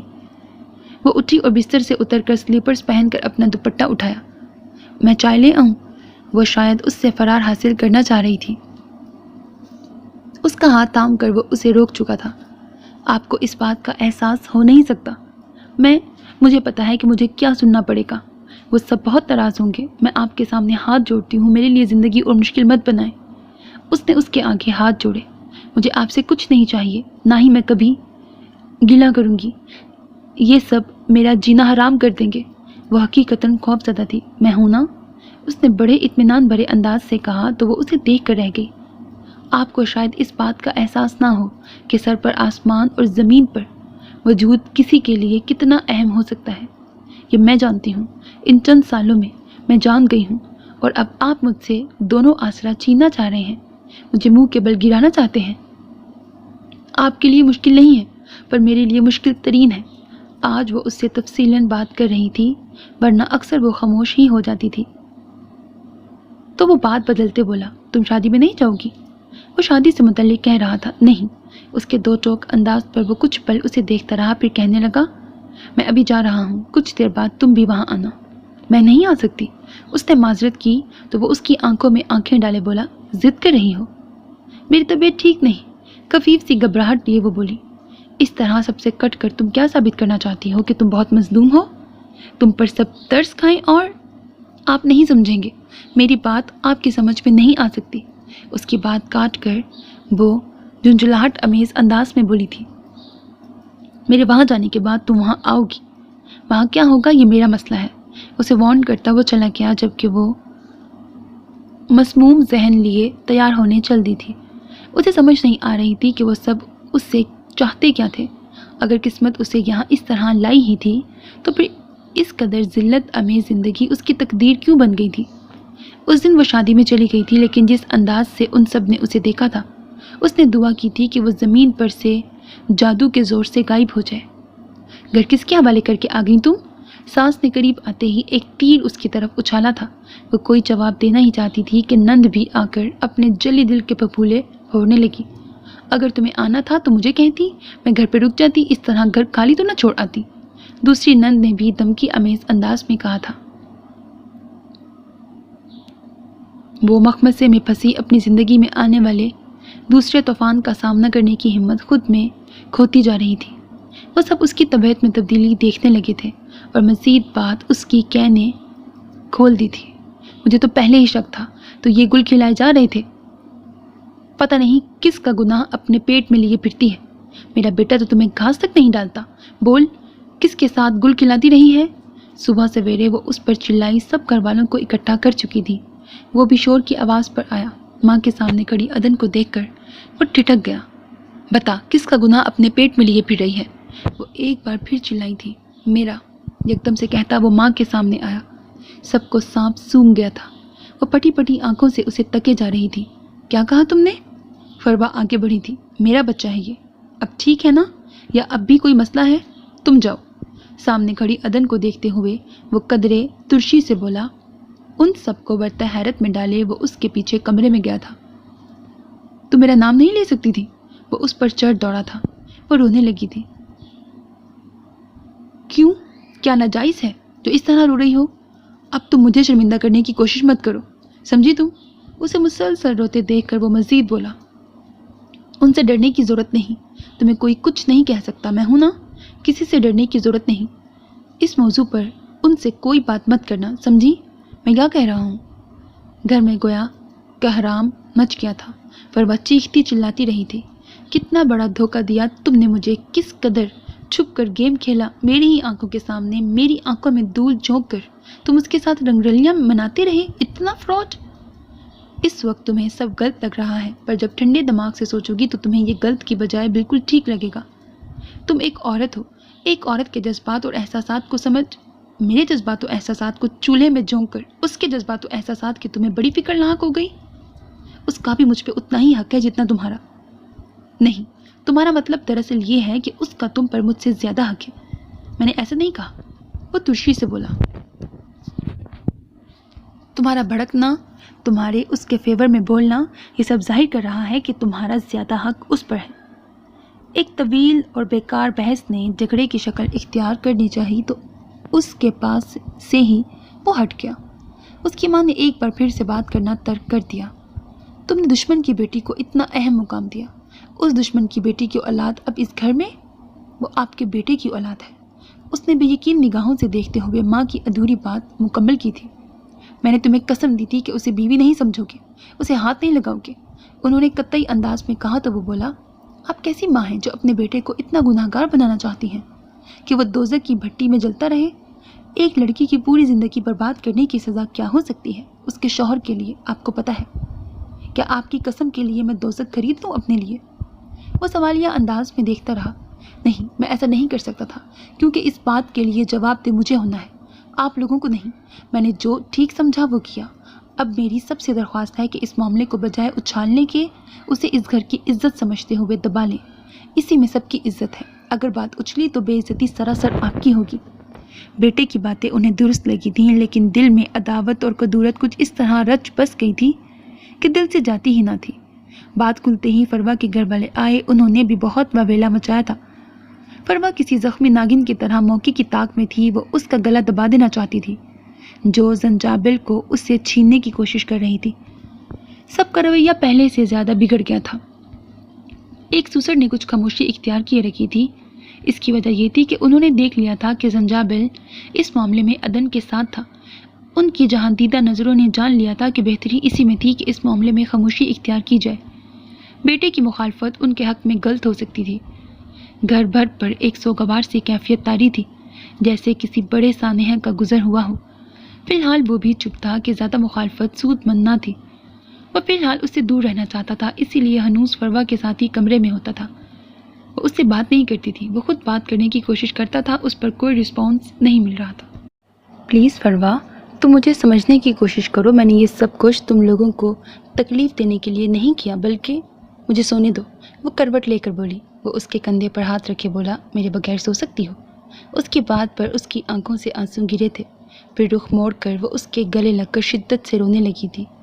ایک اطمینان بھری لہر اس کے پورے وجود میں دوڑ گئی۔ وہ اسے تکلیف نہیں دینا چاہتا تھا، پر تکلیف دیے بغیر چارہ بھی نہ تھا۔ وہ اس سے محبت کرتی تھی، وہ بھی اسے چاہتا تھا، لیکن یہ سب جو ہو رہا تھا شاید یہ تقدیر کا لکھا تھا۔ اس نے مان لیا تھا۔ صبح وہ آفس کے لیے نکلا۔ گھر پر موبائل رہ گیا تھا جس کی خاطر اسے واپس مڑنا پڑا تھا۔ کس کی مرضی سے تم نے یہ حرکت کی؟ بڑے اونچے خواب دیکھتی ہو؟ اب دیکھتی ہوں کیسے تم یہ بچہ پیدا کرتی ہو۔ اس کی سانس نندیں اسے بڑی بے دردی سے مار رہی تھیں۔ وہ ناقابل یقین نگاہوں سے دیکھتا جیسے جم کر رہ گیا تھا۔ میرے بیٹے کو ورگلایا، ہمارے خلاف محاذ پر کھڑا کر دیا۔ ہاں، اب میں تمہیں بتاتی ہوں۔ ہوش میں آتے ہی وہ تقریباً بھاگتے ہوئے ان تک پہنچا تھا۔ اسے دیکھ کر وہ روتے ہوئے اس کے عقب میں چھپ گئی تھی۔ اس کی سسکیاں یکدم ہونے والی خاموشی میں گڈ مڈ ہو رہی تھیں۔ ایک قہر برساتی نگاہ ماں اور بہنوں پر ڈالے وہ نہایت آگ برساتے لہجے میں بولا، آج کے بعد اگر کسی نے اس کو بری نگاہ سے بھی دیکھا تو میں وہ کروں گا جو مجھے کرنا نہیں چاہیے۔ میں نہ تو آپ کا بیٹا ہوں اور نہ ان کا بھائی۔ بہنوں پر قہر آلود نگاہ ڈالتے وہ اس کا ہاتھ پکڑے اسے اس کے کمرے میں لایا تھا۔ تم انسان ہو یا جانور؟ کہتی کیوں نہیں تم مجھے؟ وہ ان کا غصہ بھی اسی پر نکالنے لگا۔ چلو ڈاکٹر کے پاس۔ پھر وہ اسے سب کے سامنے ڈاکٹر کے پاس لے گیا تھا۔ اس دن کے بعد سے اس نے دن مخصوص کر دیے تھے، 3 دن ایک کے پاس اور 3 دن دوسری کے پاس بتانے کا فیصلہ کر لیا تھا۔ رات کو وہ اس سے یہی پوچھ رہا تھا، کتنی بار مار کھاتی رہی ہو؟ اس کی خاموشی پر وہ جل کر بولا، کسی نے ایوارڈ دیا تمہیں؟ پھر کچھ توقف کے بعد بولا، میں چاہوں تو تمہیں الگ گھر میں رکھوں، پر تمہارا اس حالت میں الگ رہنا ٹھیک بھی نہیں۔ کیا کروں سمجھ نہیں آ رہی۔ وہ حقیقتاً پریشان تھا۔ یہ سب کرنے کی ضرورت ہی کیا تھی؟ وہ جو بولی تو اس پر گویا دھماکہ کر گئی تھی۔ اس کی بات پر اس کی کشادہ پیشانی شکن آلود ہو گئی تھی۔ یہ سب جھگ مارنے کے لیے کیا میں نے؟ میرا یہ مطلب نہیں تھا۔ اس نے وضاحت کرنی چاہی تو وہ اس کی بات کاٹتا بولا، اب یہ تمہیں کچھ نہیں کہیں گے، اور دوسری بات، جب میں یہاں اس کمرے میں ہوں تو صرف میری تمہاری بات ہوگی، بس۔ میں گھر والوں کے خلاف یا کسی کے بارے میں کچھ نہیں سنوں گا۔ کوئی مسئلہ ہو یا کسی سے شکایت ہو تو کہہ سکتی ہو ایک بار، بار بار ایک بات سننے کا عادی نہیں ہوں میں۔ خود ہی پنگے لیتا تھا اور اب اسے کسی کے خلاف نہ بولنے کا کہہ رہا تھا۔ وہ دل ہی دل میں خفا ہوئی تھی۔ میرا بچہ تو ٹھیک ہے نا؟ اس کا ہاتھ اپنے ہاتھوں میں لیتا وہ آنکھیں بند کر گیا تھا۔ اس نے سر اسبات میں ہلایا، جواب دو۔ ہنوز آنکھیں بند کیے وہ بولا تو وہ بولی، ٹھیک ہے۔ میرا بچہ میری طرح ہونا چاہیے، نہیں اچھا ہونا چاہیے۔ اس کے منہ سے بے ساختہ سا نکلا تھا۔ آنکھیں کھول کر اس نے اس کے چہرے کو بغور دیکھتے ہوئے کہا، میں برا ہوں؟ وہ چپ رہی۔ تم سے کچھ پوچھ رہا ہوں۔ میں نے یہ تو نہیں کہا، اس نے دھیرے سے کہا تھا۔ برا بن کر دکھایا نا تو پھر بھاگ جاؤ گی۔ اس رات اس نے اس کے زخموں پر محبت کے مرہم لگانے کی کوشش کی تھی۔ یہ فیصلہ اس مرد کا نہ تھا، تقدیر کا تھا جو کچھ اور ہی کرنے والی تھی۔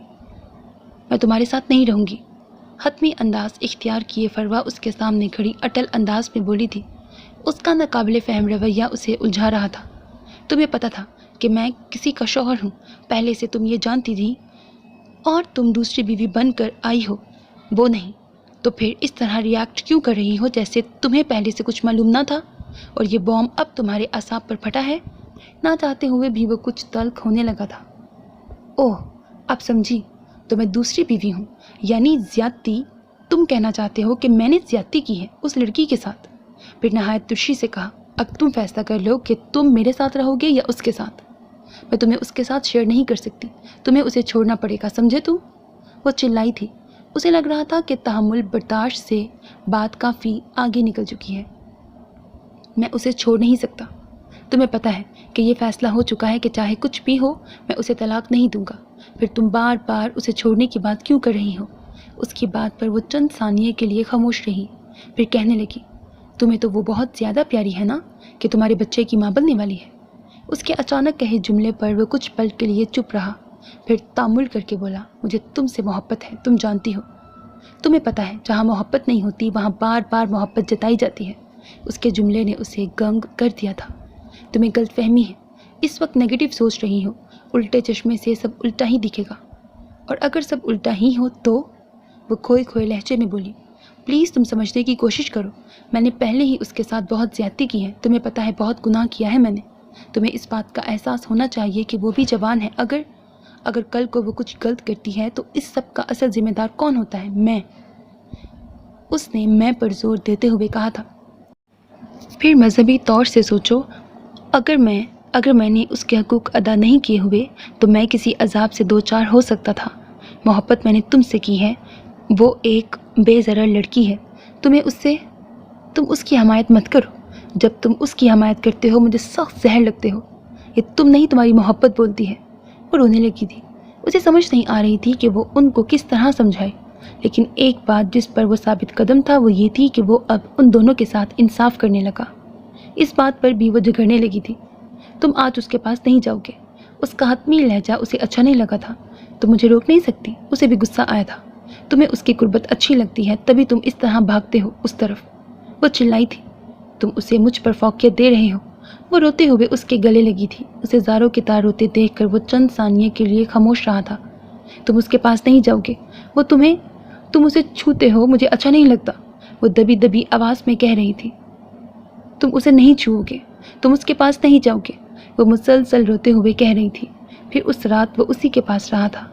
اس کے سوتے ہی وہ کروٹ لیے عدن کے بارے میں سوچ رہا تھا، جانے اب زندگی کیا کچھ کرنے والی تھی اس کے ساتھ۔ منصور کی موت نے تو اسے ہی زندہ درگور کر دیا تھا۔ رات دیر تک وہ جاگتا رہا تھا، نیند آنکھوں سے کوسوں دور تھی، خیالات کا تلاتم اسے کہیں سے کہیں جا پٹکتا۔ اس کے ساتھ ہی کیا مذاق ہو رہا تھا، وہ سوچتے سوچتے پاگل ہوئے جا رہا تھا۔ شاید پریشانی تب لاحق ہوئی جب اس نے اس کے پاس جانے پر ہٹ دھرمی دکھائی۔ اگر تم اس کے پاس گئے تو میں خود کو مار ڈالوں گی۔ اس کی دھمکی پر اسے بھی ضد آئی تھی۔ وہ اسے روتا بلکتا چھوڑ کر عدن کے پاس آیا تھا۔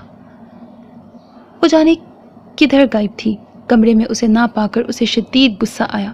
اسے ڈھونڈتا ہوا وہ باہر آیا، کچن، لاؤنج، ڈرائنگ روم، ہر جگہ وہ نہیں تھی۔ وہ اسٹور میں آیا، وہ وہیں بیٹھی کوئی کتاب لیے پڑھنے لگی تھی۔ کیا کر رہی ہو یہاں؟ وہ الٹا اس پر غصہ ہونے لگا۔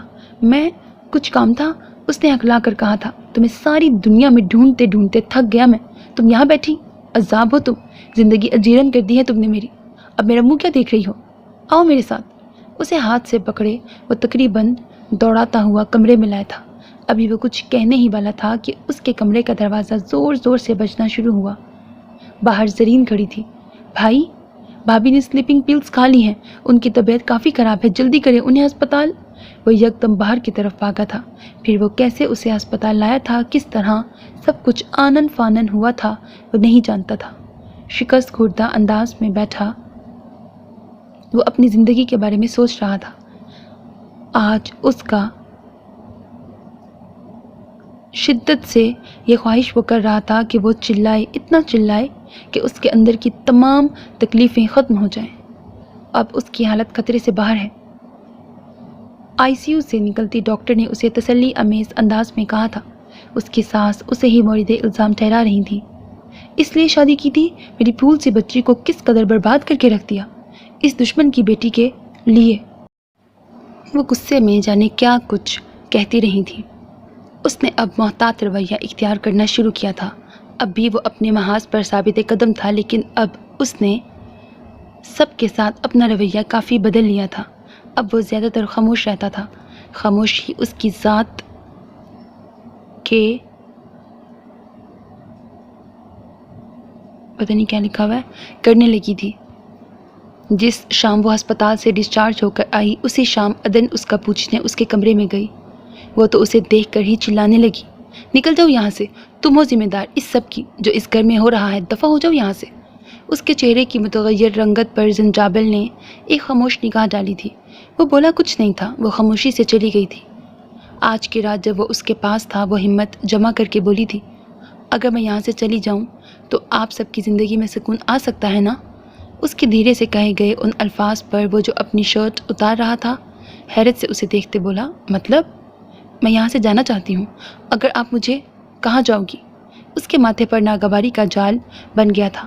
کہیں بھی۔ اس نے ناگوار تاثرات چہرے پر لیے وہ نہایت کرخت آواز میں بولا تھا، میں تمہیں کیا دکھائی دیتا ہوں؟ شرٹ اس کے منہ پر مارتے وہ غضبناک ہوا تھا، تم میری مردانگی چیلنج کر رہی ہو؟ میں ایسا کچھ نہیں کر رہی، تم یہ جتا رہی ہو کہ میں تمہیں نہیں رکھ سکتا، میں اس سارے مسئلے کو فیس یا حل نہیں کر سکتا، ہے نا؟ میں نے ایسا کچھ نہیں کہا، آپ غلط، یہی مطلب ہے تمہارا۔ وہ دوبارہ ایسا کچھ کر سکتی ہے، وہ خودکشی کر لے گی، تب آپ پچھتائیں گے۔ میں اس لیے کہہ رہی ہوں کہ مزید کچھ بڑا نقصان نہ ہو۔ اس نے روحان سے انداز میں کہا، میں اسے مرنے نہیں دوں گا۔ بیڈ کنارے بیٹھ کر اس نے شوز اتارے، پھر بیڈ پر لیٹ گیا۔ وہ اس کے پاس بیٹھ کر بولی، آپ ہماری دوستی نہیں کرا سکتے؟ اس کی بات سن کر ایک پل کے لیے تو وہ تحیر زدہ رہ گیا، پھر کھلکھلا کر ہنسنے لگا تھا۔ اسے اس طرح ہنستے دیکھ کر اپنا مذاق بنواتا اچھا نہیں لگا تھا۔ وہ اٹھ کر جانے لگی کہ اس نے ہاتھ پکڑ کر اسے اپنے پاس بٹھایا۔ وہ تمہاری صورت دیکھنے کے روادار نہیں اور تم اس سے دوستی؟ وہ اب بھی مسکرا رہا تھا۔ تم نے کبھی کسی سے عشق وشق کیا؟ اس کا سرسری لہجہ بہت خاص لگا تھا اسے۔ اس نے نفی میں سر ہلایا تھا، کبھی کسی سے نہیں۔ وہ تصدیق چاہ رہا تھا یا کچھ اور؟ اس نے سر نفی میں ہلایا تو وہ بولا، مجھ سے بھی نہیں۔ اس کی بات کے جواب میں وہ خاموش رہی تھی۔ فروا مجھ سے بہت محبت کرتی ہے، بلکہ میں کہوں کہ عشق کرتی ہے تو یہ صحیح ہوگا۔ اگر مجھے تم دونوں میں سے کسی ایک کے ساتھ رہنا پڑا تو میرا فیصلہ فروا کے حق میں ہوا تو پھر کیا کرو گی تم؟ وہ پوچھ رہا تھا یا بتا رہا تھا، وہ سمجھ نہ پائی تھی۔ بولو نا، کیا کرو گی تم؟ جانے وہ کیا پوچھنا چاہتا تھا۔ تو میں اپنا بچہ لے کر چلی جاؤں گی۔ اس کے الفاظ نے اسے کچھ پل کے لیے گہرے استجاب میں ڈالا تھا۔ تم ایک بار بھی مجھے منانے کی کوشش نہیں کرو گی؟ جانے وہ کیوں ابہام بھری باتیں کر رہا تھا۔ نہیں، میں زبردستی مسلط نہیں ہونا چاہتی۔ کچھ توقف بعد وہ بولی، اگر مجھے فیصلہ کرنے دیا جائے تو، اور اگر میں تمہیں جانے نہ دوں تو؟ میں نے کہا نا، فیصلے کا حق میرے پاس رہا تو تم یہ حق لینا چاہتی ہو؟ وہ جانے کیا کرنا چاہ رہا تھا۔ وہ سوچ رہی تھی، وہ خاموش رہی تھی۔ اگر میں تمہیں کہوں کہ تمہیں حق ہے، پھر کیا کرو گی؟ چلی جاؤ گی؟ اس حالت میں، اس نے استعجاب بھرے انداز میں کہا تھا، اس حالت میں کہاں جاؤں گی؟ میں ایسا نہیں کر سکتی۔ وہ کچھ نہ بولا تھا۔ اس کے ہاں بیٹا پیدا ہوا تھا، صرف وہی تھا جو خوش تھا، لیکن اس کے چہرے پر سنجیدگی تھی۔ گھر میں اس خوشی کو کسی نے بھی سیلیبریٹ نہیں کیا تھا۔ دوسری جانب فروا کو تو آگ لگی تھی، اس کی زبان سے زہر اگل رہا تھا۔ 40 دن تک یہ کوئی کام نہیں کرے گی۔ اگر میں نے اسے کام کرتے دیکھا تو اچھا نہیں ہوگا۔ بہنوں اور ماں سے کہتا وہ آفس چلا گیا تھا۔ کتنے ناز اٹھا رہا ہے، میرے جوان بیٹے کے قاتلوں کی بیٹی کس عیش سے یہاں رہ رہی ہے، دیکھو اپنے لاڈ کو، ہمیں اس کی خدمت کا کہہ کر گیا ہے۔ اپنے شوہر کے ساتھ وہ اپنا غم غلط کر رہی تھی۔ تم لوگ بھی گزارا کرو، کم از کم اس کے سامنے تو اپنا رویہ کچھ درست رکھا کرو، یوں ظاہر کرو کہ تم سب ناراض نہیں ہو اور اس کی بیوی کی خدمت گزاری میں ہر وقت مصروف ہو۔ تھوڑا اس کا اعتماد حاصل کرو، ورنہ اس بیٹے سے بھی ہاتھ دھو لو گی۔ وہ بیوی کو لان تان کرتے آفس چلے گئے تھے۔ فروا نے ایک بار بھی بچے کو نہیں دیکھا تھا۔ وہ دن رات نفرت کی آگ میں جل رہی تھی۔ ادھر 2 مہینے ہوئے تو وہ ایک دن عدن سے بولا اگر تم چاہو تو اپنی ماں کے گھر جا سکتی ہو۔ وہ بالوں میں برش کر رہا تھا جب اس نے کہا۔ وہ یکدم خوشی سے جیسے جھوم اٹھی تھی۔ آج جاؤں؟ اس کی بے صبری پر اسے ہنسی آئی تھی۔ اگر 15 منٹ میں تیاری کر سکتی ہو تو۔ وہ گھڑی دیکھتا بول اٹھا۔ وہ جلدی جلدی بیگ تیار کر کے پہلے خود تیار ہونے لگی۔ حسن تو گہری نیند سو رہا تھا۔ جلدی کرو، دیر ہو رہی ہے، وہ اسپرے کرتا بولا۔ حسن کو پیمپر چینج کرا دوں؟ وہ جلدی سے اس کا پیمپر چینج کرنے لگی۔ اسے گود میں اٹھا کر وہ اس کے ہمراہ گاڑی تک آئی تھی۔ بیگ زنجابل کے ہاتھ میں تھا۔ انہیں اس طرح جاتا دیکھ کر فروا کو تو آگ لگ گئی تھی۔ وہ زور سے کمرے کا دروازہ بند کرتی اندر کمرے میں چلی گئی۔ کتنے دن رہ سکتی ہوں؟ وہ کچھ زیادہ ہی خوش لگ رہی تھی۔ 2 دن۔ ایک ہاتھ اسٹیئرنگ پر رکھے دوسرے سے حسن کے گال سہلانے لگا تھا۔ اسے دیکھ کر سب بہت خوش ہوئے تھے۔ وہ اندر نہیں آیا تھا، گیٹ سے ہی چلا گیا تھا۔ اس کی ماں دیر تک اسے گلے لگائے روتی رہی تھی۔ پھر بھابھی کی گود سے چھوٹے حسن کو اٹھا کر وہ اسے چومنے لگی تھی۔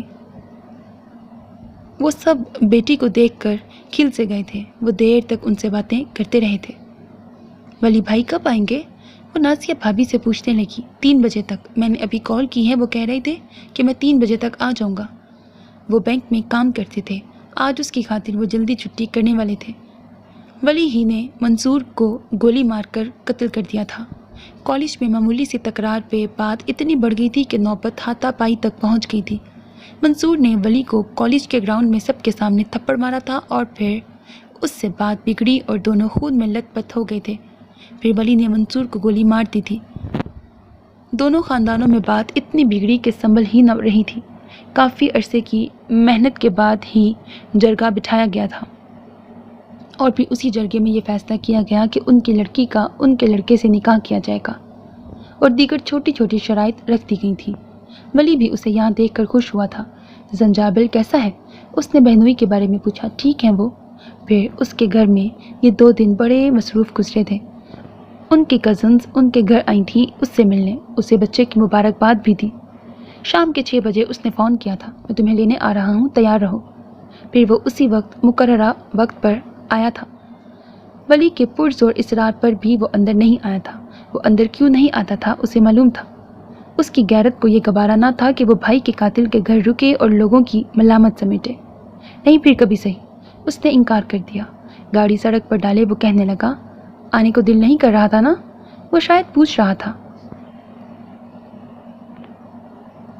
ایک گہرا سانس لے کر وہ ونڈو اسکرین سے نظر آتے نظارے کو دیکھنے لگی۔ اگر تم چاہو تو تمہیں دوبارہ چھوڑ کے آ سکتا ہوں۔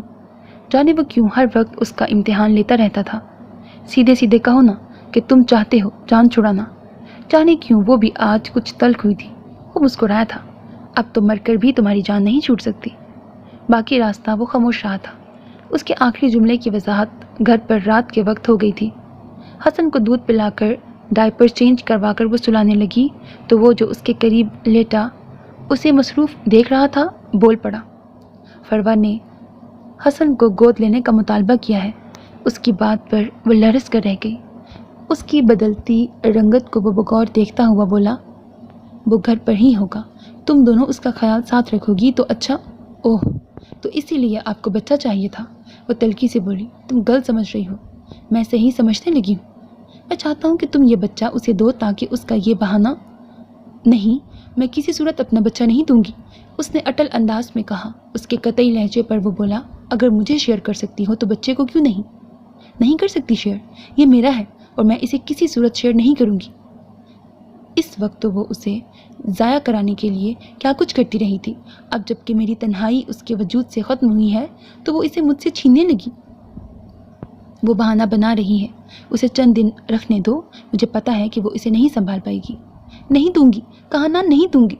اس کے ضدی لہجے پر وہ ناگوار تاثرات لیے اٹھا۔ میرا بھی بیٹا ہے یہ، تو مجھے مار ڈالو، میری موت کے بعد تم اسے دے سکتے ہو۔ وہ رونے لگی تھی۔ وہ اسے روتا دیکھتا رہا۔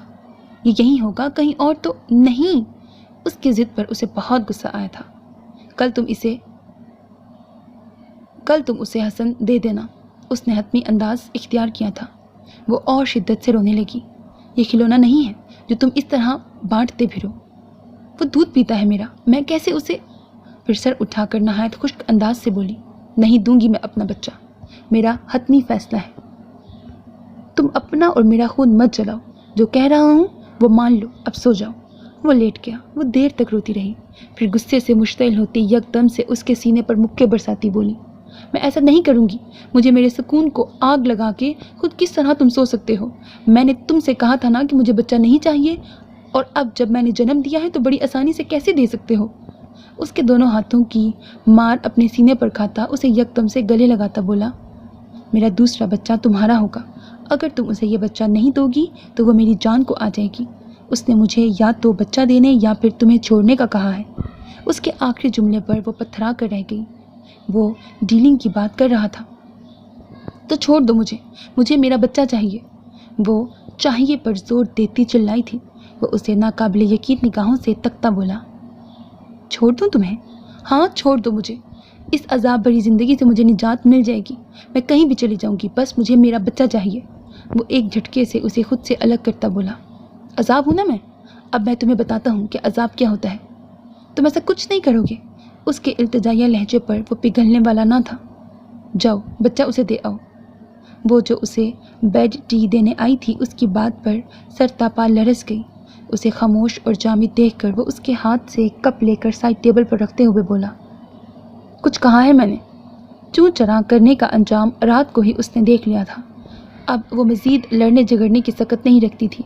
بہت زیادہ تکلیف نے اس کے آنسوؤں کو رواں کر دیا تھا، پھر اس نے ایسا ہی کیا تھا، اسے بچہ دے آئی تھی۔ کچھ دن تک وہ خالی ذہنی کی کیفیت میں گھری صرف روتی رہی تھی۔ اس کی گود کیا خالی ہوئی، اس کا سب کچھ ختم ہو گیا تھا۔ وہ اس کے رونے کی آواز سنتی پر کچھ نہ کر سکتی۔ اسے فیڈر کا دودھ لگوایا گیا تھا۔ وہ اگر کوئی ضروری بات بھی کرتا تو وہ اس کا جواب دینا گوارا نہ کرتی تھی۔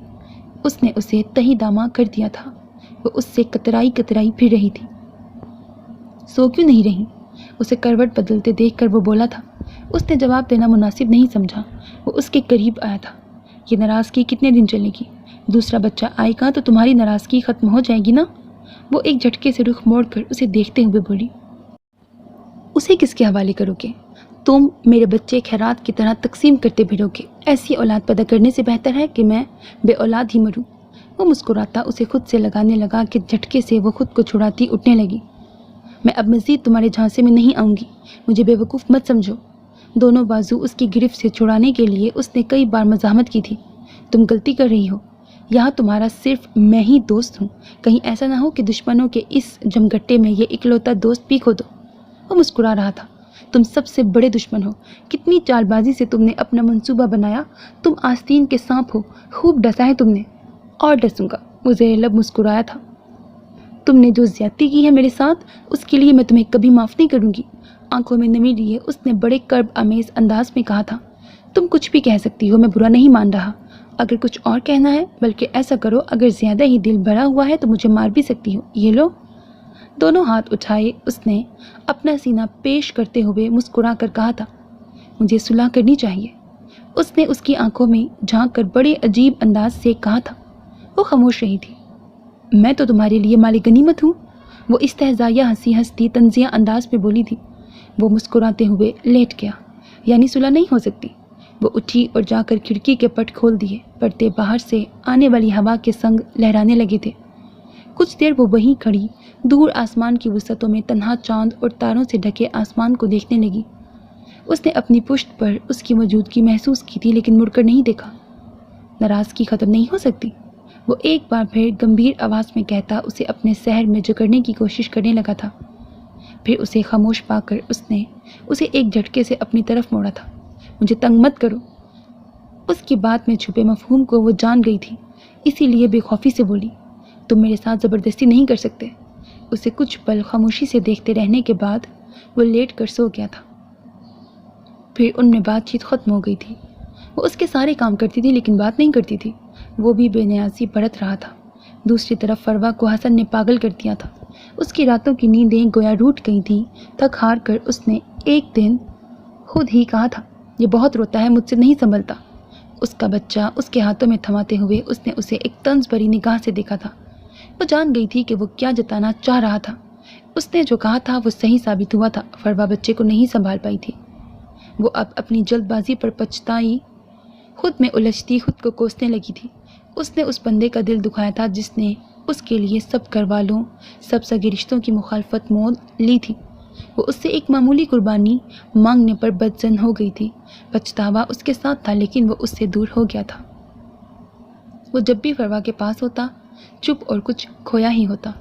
وہ اس سے بار بار پوچھ چکی تھی لیکن وہ بتانے کا نام نہیں لے رہا تھا۔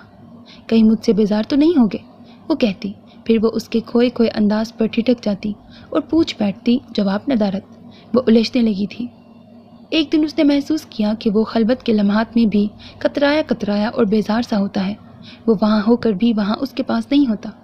ایک دن شرٹ چینج کرتے ہوئے اس کی نگاہ جب غیر ارادی طور پر اس پر پڑی تو اس کی آنکھیں گویا حرکت کرنا بھول گئیں۔ اس کے دل کے مقام پر کچھ لکھا ہوا تھا۔ قریب ہو کر وہ جب نزدیک سے دیکھنے لگی تو اپنی جگہ پر وہ جم کر رہ گئی۔ کیا ہے؟ اس نے پوچھا تھا۔ پھر اس کی آنکھوں کی تقلید میں جب اس نے خود کو دیکھا تو ایک پل کے لیے بالکل گمسم سا ہو گیا۔ عدن کا نام عین اس کے دل پر لکھا ہوا تھا۔ وہ دل میں ہے اور میری جگہ؟ وہ لہجے میں استفہام لیے دکھ بھرے انداز سے بولی تھی۔ وہ خاموش رہا، پھر کچھ توقف کے بعد بولا، یہ میں نے وضاحت تو نہیں مانگی، اس نے زخم خوردہ انداز میں دیکھتے ہوئے کہا۔ پھر وہ نوٹ کرنے لگی۔ اس کا اس سے تعلق برائے نام کا تھا۔ وہ عدن کے پاس ہوتا تو اطمینان خوشی اس کے انگ انگ سے جھلکنے لگتی۔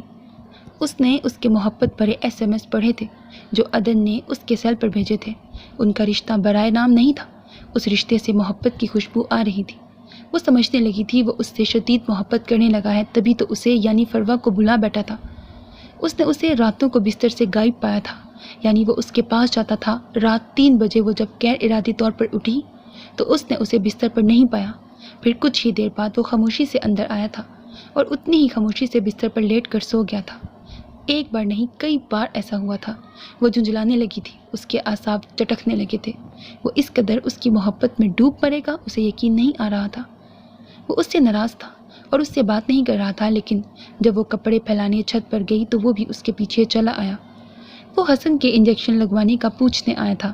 اسے دوبارہ آفس جانا تھا، اسی لیے وہ بنا تاخیر کیے اس سے بولا، حسن کو انجیکشن لگوانا ہے، ابھی تیاری کرو، اسے جلدی دیر ہو رہی ہے۔ وہ اترنے لگا تھا کہ سیڑھیوں سے آتی فروا کو دیکھ کر جلدی سے رخ موڑ کر کپڑے ڈالتی عدن کو گلے لگا کر اسے چومنے لگا تھا۔ اس کی اس حرکت پر عدن ششدر رہ گئی تھی، جبکہ فروا تو کسی شکستہ عمارت کی طرح لرز گئی تھی۔ وہ جھٹکے سے مڑتی سیڑھیاں اتری تھی، جبکہ وہ حیرت استعجاب کے سمندر میں غوطۂ زن ہوتی اس کی اس حرکت پر حیران کھڑی تھی۔ اسے چھوڑتے ہوئے وہ بولا، جلدی تیار کرو اسے۔ وہ سیڑھیاں اتر گیا تھا، وہ بھی پیچھے آئی تھی۔ حسن کو وہ لے گیا تھا۔ وہ اس کے اس عجیب رویے پر الجھی ہی رہی تھی۔ فروا چلی گئی تھی، اسے گئے ہوئے کئی دن ہوئے تھے۔ اس نے آج جب سرسری انداز میں اس کے آنے کے بارے میں پوچھا تو وہ بولا، وہ اب نہیں آئے گی۔ کیوں؟ ایک ترچھی نظر اس پر ڈالے وہ بڑے آرام سے بولا تھا، تمہاری وجہ سے۔ میری وجہ سے؟ پر میں نے تو اسے کچھ نہیں کہا۔ وہ تو یہی کہہ رہی ہے۔ اس نے 2 ٹوک کہہ کر گویا بات ہی ختم کر دی تھی۔ اس کی سانس اسے منانے گئی تھی لیکن وہ آنے پر راضی نہ ہوئی تھی۔ اللہ معاف کرے، شکل سے کتنی مسکین لگتی ہے، لیکن کرتوت! اس کی سانس کانوں کو ہاتھ لگائے کہہ رہی تھی۔ فروا کہہ رہی تھی کہ وہ بے حیا زنجابل کو SMS بھیجتی تھی۔ اس نے خود عدن کے محبت بھرے SMS پڑھے ہیں، اور تو اور راتوں کو زنجابل کو اپنے کمرے میں بلاتی تھی۔ کئی بار تو اس نے کچھ توقف کر کے بولی، یہی ہے ذمہ دار اس کی برباد زندگی کی۔ سامنے کھڑی عدن بت بن گئی تھی۔ میں نے یہ سب، چپ کرو بدذات، تم ہی سارے فساد کے جڑ ہو۔ انہوں نے اسے سخت لہجے میں لتاڑا تھا۔ وہ خاموش بیٹھا بڑے آرام سے سب سن رہا تھا، لیکن کچھ دیر بعد ہی اسے سب سمجھ میں آیا تھا۔ چھت والی حرکت اور اس طرح کے 2-3 چھوٹے واقعات سے وہ بہت کچھ سمجھ گئی تھی۔ رات کو اس کے کمرے میں آتے ہی وہ جیسے پھٹ پڑی تھی۔ تم نے کیا ہے نا یہ سب، تم نے جان بوجھ کر؟ ہاں، اب تمہیں بھی سکون آئے گا اور اسے بھی، اس نے مطمئن انداز میں کہا اور بیڈ پر لیٹے حسن کو اٹھاتے ہوئے چومنے لگا تھا۔ یہ سب کر کے تمہیں کیا ملا؟ سکون، اس نے بڑے آرام سے کہا۔ دوسروں کو بے سکون کر کے کون سا سکون حاصل ہو سکتا ہے، اس نے طنز کیا تھا۔ اور دوسرے جو مجھے بے سکون کرتے ہیں ان کا کیا بھلا؟ تم نے کیا کہہ کے اسے بدظن کیا؟ وہ تو مجھے قصوروار ٹھہرا رہی ہے، جواب تو مجھے۔ تمہارے محبت بھرے SMS اور بہت کچھ دکھا کے اب ایک ایک بات کی تفصیل پوچھو گی؟ چلو بتاتا ہوں۔ میں اکثر راتوں کو اس کے بستر سے غائب ہو جاتا تھا۔ وہ سمجھتی تھی کہ میں تمہارے ساتھ چین کی نیند سو کر آ رہا ہوں۔ اپنے جسم پر، اپنے دل کے مقام پر تمہارا نام لکھ کر وہ سمجھتی تھی کہ یہ میں نے تمہاری محبت میں لکھے ہیں۔ اور پھر آخری سین تو تم بھی جانتی ہو، جب میں نے تمہارے گلابی ہونٹوں پر اپنا پیار کیا۔ شرم نہیں آئی تمہیں یہ سب کرتے ہوئے؟ اس نے بے یقین نگاہوں سے اسے دیکھتے ہوئے کہا تھا۔ نہیں، تم بیوی ہو میری، تو پھر شرم کیسی؟ اصل بات سمجھتے ہوئے بھی انجان بن کر اس نے بات بدلی تھی۔ کیوں کیا تم نے اس کے ساتھ ایسا؟ وہ تم سے محبت کرتی تھی۔ وہ طلاق مانگ رہی ہے اور میں اسے طلاق دے رہا ہوں۔ وہ بڑے شفاق انداز میں دھماکہ کر گیا تھا۔ کیا؟ وہ حیرت سے گنگ تھی۔ تم ایسا نہیں کر سکتے۔ ہم اسے بتا دیں گے کہ یہ سب جھوٹ تھا اور وہ جو سمجھتی ہے وہ سب غلط ہے۔ میں ابھی اسے فون… تم میری مرضی کے بغیر کچھ نہیں کرو گی۔ اس نے اس کے بڑھتے قدموں کو روکا تھا۔ اس کے حق میں بہتر یہی ہے کہ وہ اپنی زندگی بنا لے۔ میں ایسا نہیں ہونے دوں گی، اس نے سرنفی میں ہلاتے ہوئے کہا تھا۔ تم نہیں، میں دوں گا طلاق۔ اب یہ فضول کے بحث چھوڑ دو۔ تم اتنے شفاق ہو سکتے ہو؟ وہ چلائی تھی۔ ہاں ہو سکتا ہوں، جب تم جیسی بیوی ملے گی تو ایسا ہی شفاق ہوں گا میں نے تم سے یہ سب کرنے کے لیے نہیں کہا تھا۔ وہ تلخ ہوئی تھی۔ حسن کو بیڈ پر لٹاتے وہ بڑے دلکش انداز میں کہتا بولا، تم نے تو مجھے مجبور کیا ہے یہ سب کرنے پر۔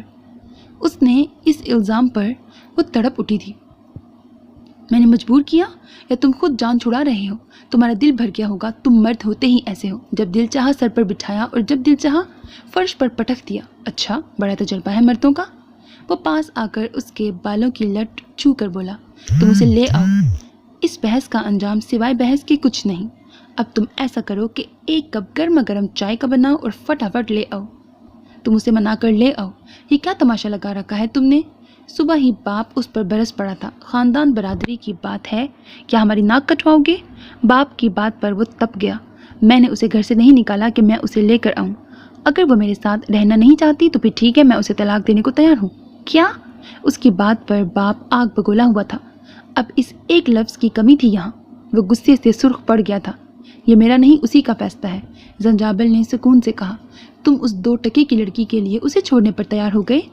ہر بات میں یہ لڑکی وہ لڑکی، یہ کیا ایک ہی بات کی رٹ لگائے رکھی ہے آپ لوگوں نے؟ وہ میری بیوی ہے۔ کیا بھگا کر لایا تھا جو سب اس طرح طنز کرتے ہوئے لڑکی لڑکی کہتے ہیں؟ اس وقت جرگے کے سامنے انکار کر دیتے۔